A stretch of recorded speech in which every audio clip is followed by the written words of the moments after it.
because, hell is really just an outdated concept in many people's minds. Well, I guess if that way of thinking didn't exist, the Catholic Church wouldn't be around. And probably others, particularly, and I don't want to pick on one particular one, but, whenever something suits you, you change it. If you could date all your beliefs to a certain time, way after the time of Christ, then something's wrong. But I think what is disturbing me now that I'm getting older is that I see it changing more and more in our society, and I just don't. Obviously, it's not for the better, because we're not created. You go back to the issue of creation. We're not created to have fellowship. Obviously, we can't. It's a misnomer. I think we can have fellowship with something or someone other than God, because we were created to have fellowship with God. Therefore, whatever is missing spiritually has to be connected with the God. But but you have to talk. Sometimes when I talk to people now, I start out with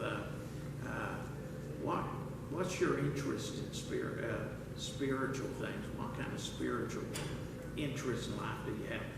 30 years ago, I never would even say that. But I say it now because people are so far away. It used to be I could say, have you ever had an experience with Christ? Or have you ever been saved?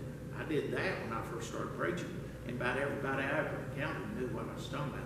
Now, you have to change your tactics somewhat, because the old way of recognition and being aware of terminology and stuff, man, that's out the door.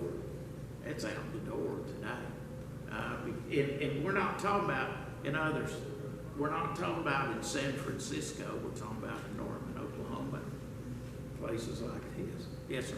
I just wanted to mention real quick, too, that to me, it bothers me that it seems like more now than even when I was a kid, that people in churches are, I don't know if people are getting more shy or something, not wanting to talk to people about truth and what the Bible teaches, but too many churches are either sitting on their hands and not really doing much to help bring people to Christ, or a lot of churches are going ahead and doing what society thinks they should do. Like, oh yeah, we're going to accept a homosexual as a preacher, or we're going to accept this and that and whatever, all the stuff that the Bible says is wrong, and it's like, it's not the person that says it's wrong, God says it's wrong, but they don't want to fight against society, and we're losing this major battle, spiritual battle with our society, because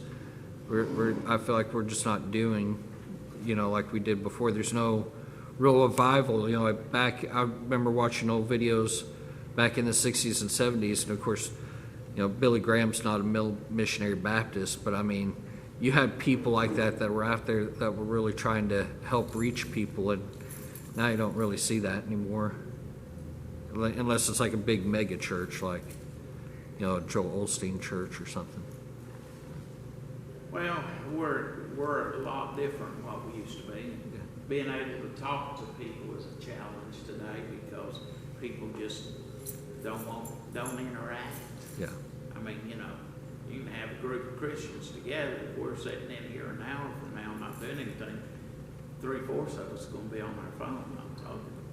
I mean, we just don't interact. Right. So when you try to interact with people you don't know, then it really gets hard, because people they don't want to be messed with. Yeah. That creates issues. All right, we'll start